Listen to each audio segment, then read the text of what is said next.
And hello YouTube, this is Thomas Judge back once again with another installment of my ongoing emulation series, which is my retro emulation journey, capturing exactly how I learned to emulate games, what I learned to emulate, all the problems and weird revelations and weird things I discovered on that way. We're near the end of that journey now, and this is the first video which is really covering and diving into the Steam Deck. As always, I've got to point out that this is more of a chronicle of my journey, what I learned, how to learn it, and where to find resources to learn more. This is a guide about how to fuck around and find out. It's not going to provide links to any ROMs whatsoever during these videos, and all I'm going to cover is all the things that were hard to understand or learn more about or that I haven't seen clearly explained elsewhere. On that basis, this particular video is going to be about the Steam Deck. I'm not going to show any Steam Deck footage in this particular video, but what I will be doing in the next video is doing an entire thing just going through my Steam Deck with a camera and showing you page by page, bit by bit, my exact Steam Deck build. But before we get into it, there's just a few general things that I want to talk about. This is stuff that's really useful for you to know if you're getting into emulation. I'm going to start with the basics, and you'll be surprised at how basic those are. Firstly, what is a Steam Deck? A Steam Deck is a handheld gaming PC. Imagine like a Nintendo Switch, like ramped up massively, like something more powerful than Nintendo Switch 2. Now, this might seem like a really, really obvious thing to point out. You might be watching it thinking, why on earth are you going into this? But the reason is, if you speak to the average person on the street, they've never heard of a Steam Deck. Valve, who are the people that make Steam Deck, have sold a total of I think 3 million or 3.5 million of these, whereas something like 120 million Nintendo Switches have been sold. The average person on the street has not heard of a Steam Deck. If they saw one, they wouldn't know what one is. Steam Decks came out several years ago, I think like 5, 6 years ago now, and they were essentially the first handheld gaming PC. Since then, a whole bunch of alternative handheld gaming PCs have hit the market, and we talked about those in one of the early videos. There are things like the Lenovo Legion Go, there are all these sorts of other devices like that. Especially it's worth looking at the ROG Ally, the ROG Ally X, which is now being mooted as a new Xbox handheld. But all these PC gaming handhelds exist. The interesting and useful thing about them is that essentially they're a single hardware configuration.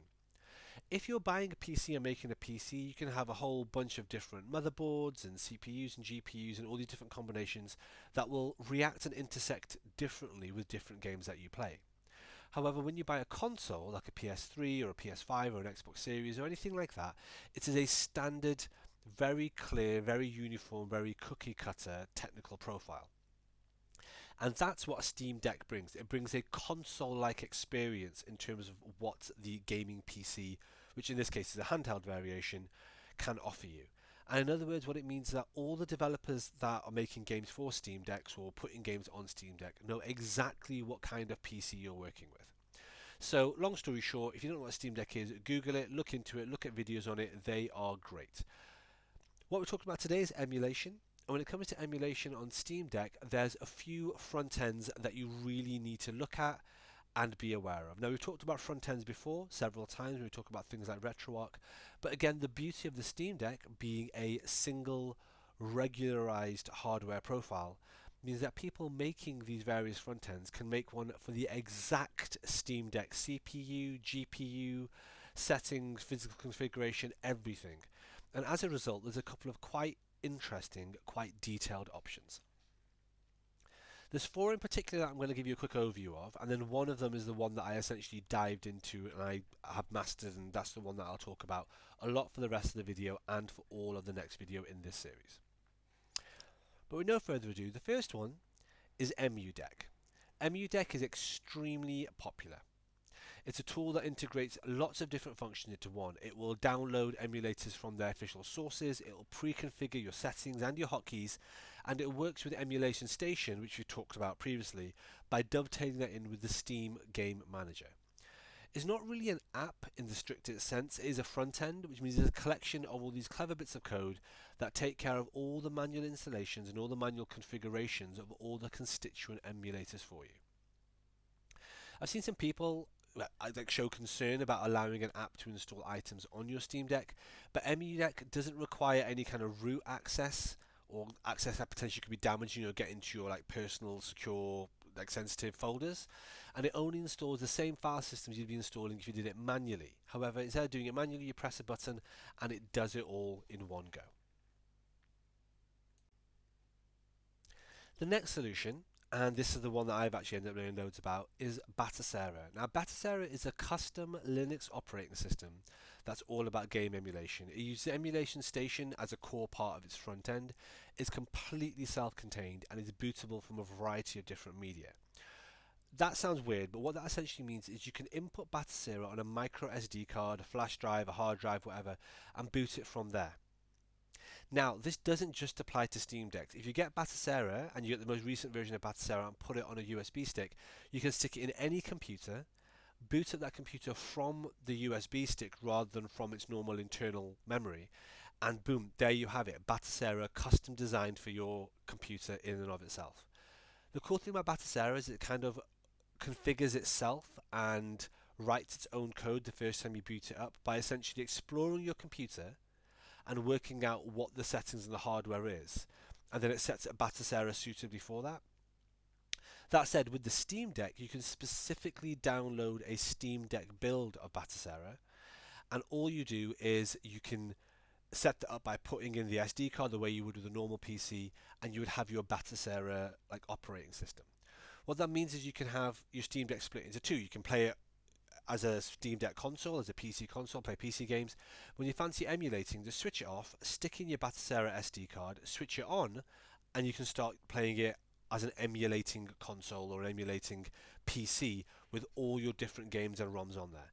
Now, personally, I think this is an excellent setup. Not only does it allow you to separate your Steam PC gaming experience and your retro gaming experience, but it also means that if you have friends that have Steam Decks, all you need to do is to build them a card. You can test it on your own Steam Deck, pop the card out and send it to them, and they can pop it in their Steam Deck and it will work perfectly because all Steam Decks have the same technical specifications. So for me, this is a really useful way of doing things to allow you to gift retro gaming builds to friends and family and things like that. Next up we have RetroDeck. Now RetroDeck's another all-in-one emulation solution using Emulation Station as the main interface. Again, it's self-contained, so it behaves like a single app with all the emulators pre-installed and configured. It's really useful and a great experience. You just want a simple emulation experience you can access directly from within your Steam environment. In other words, it'll be part of your Steam library. You just click on it and it takes you straight into RetroDeck via the Emulation Station front end. It's in active development. It's not yet in a final release date, but it is popular and it is good. The final and fourth one that I'll mention, this is relatively new, is a Steam Deck front end called Bazite, Bazzite, and I don't know a huge amount about this, but I do know it gets a lot of love. People think it's really, really impressive. It's constantly being developed. The developers are very engaged with the community, and I would highly recommend checking it out if you want to get a feel for like another high-end polished front end. One thing that I do know is that it's actually quite similar to EmuDeck or RetroDeck. It doesn't have that plug and play, stick it on an SD card facility that Batacera has. The one thing I'll say in summary is none of the options above are required to run emulation on the Steam Deck. If you want, you can just manually install the specific emulator you want, or all the emulators that you want, and configure them individually, exactly the way you could on a Windows PC. If you had a Windows PC and you wanted to just emulate Nintendo DS, you would get a Nintendo DS emulator, install it, and have it as an icon on your desktop. The thing about having these different front ends, or these four front ends, is it makes it a lot easier and provides you a much slicker, unified, cohesive front end for multiple emulation systems. So what did I do? I chose Batacera, and there are various reasons I chose Batacera. One, because I like the idea of having my Steam library completely air-gapped away from my retro gaming collection, but also because I wanted to be able to make gifts for people. I want to be able to build like a retro gaming library for friends of mine with Steam Decks and send them.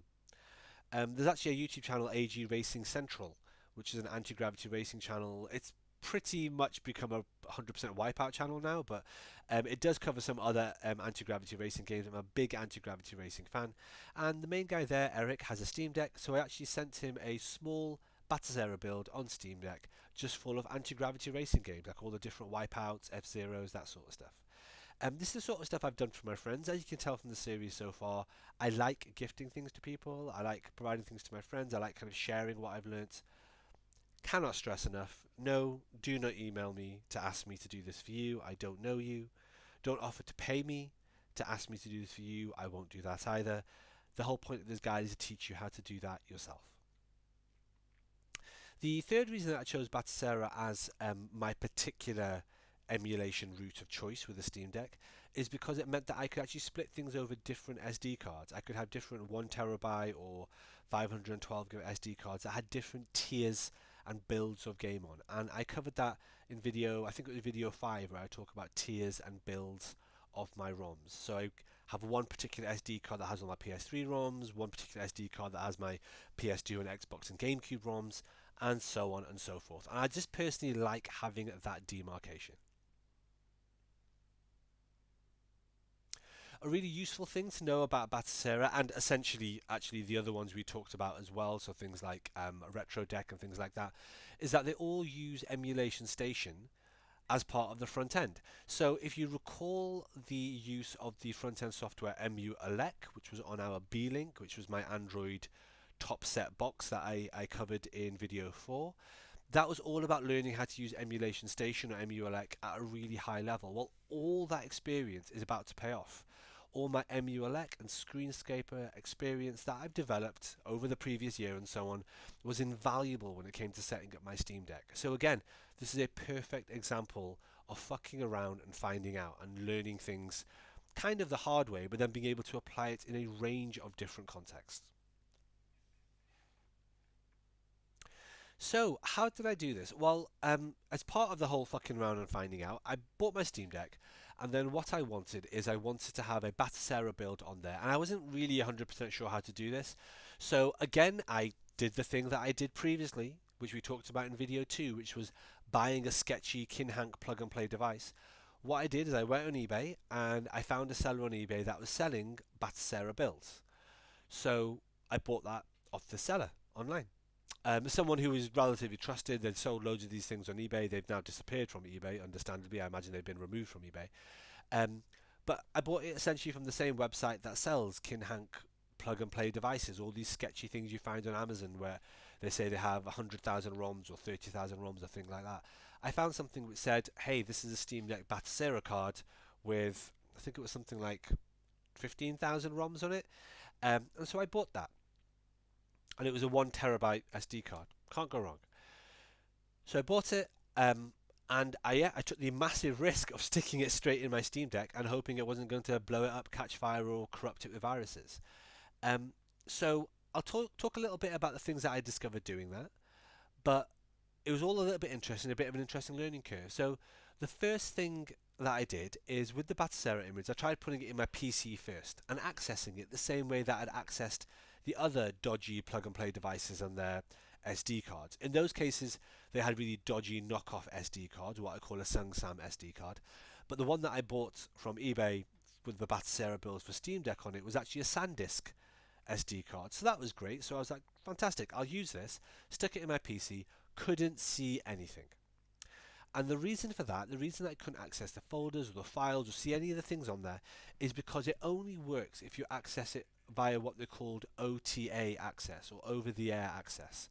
In other words, you have to stick it in your Steam Deck, connect your Steam Deck to your network, connect your PC to your network, and then get your PC to access your Steam Deck through the Wi-Fi. So your PC connects to the router connects to your Steam Deck, and vice versa. That's the only way to see what's actually on the SD card. It's weird, there's a lot of YouTube guides about how to do it, but if you don't know that's what you need to do, it will make you think you've just been ripped off when you're buying this SD card. So booting up the Batacera build is really easy. All you need to do is hold down the volume down button on the Steam Deck, and while you're holding that down, press the power button.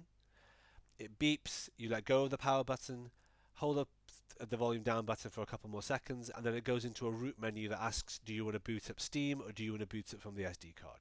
Just boot it from the SD card. And there you are, Batacera. We'll be looking at it in detail tomorrow when I show you how I booted it up and everything that I put on my own personal build. But it literally is that easy. Plug and play. Just stick it in, and it works. So I plugged in the SD card that I bought off eBay. Yes, I know, massive, massive risk to my system, but sometimes YOLO. You just gotta just live with the risk of it. Gotta do it. So I plugged in the SD card. I had a look at it once it was in my Steam Deck. There are about 22,000 games. Actually, I'm looking at my notes here. There are 21,549 games. But when I say games, what I mean is if you just right-clicked and checked properties, that's how many files that were on there. As I started going through it, a lot of this was sketchy bullshit. There were SRM files, which you may remember from an earlier video is just a form of save file, which is completely irrelevant and can be deleted. There was a folder full of Sega Genesis files and a folder full of identical Sega Mega Drive files. That's annoying. There were some games lists like the NES, which had the ROMs all zipped up in a big 7-zip folder. And then when I unzipped those, it turned out they also had hundreds of ROMs in each folder as well. So essentially mutant ROMs are packed with folders, zipped inside folders, zipped inside folders. There were no PS3 ROMs whatsoever, which was kind of annoying. I was hoping it'd be an easy way to get those.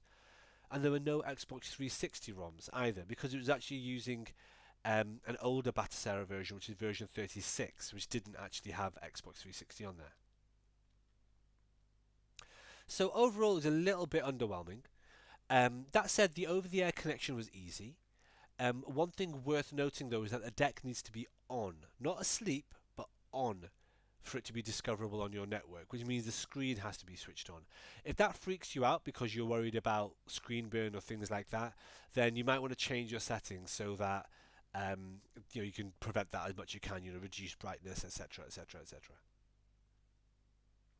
So with this Steam Deck build, which is 1 terabyte in size, I basically removed all the bloats, all the stuff I already had, which took it down to 189 games and loads of free space.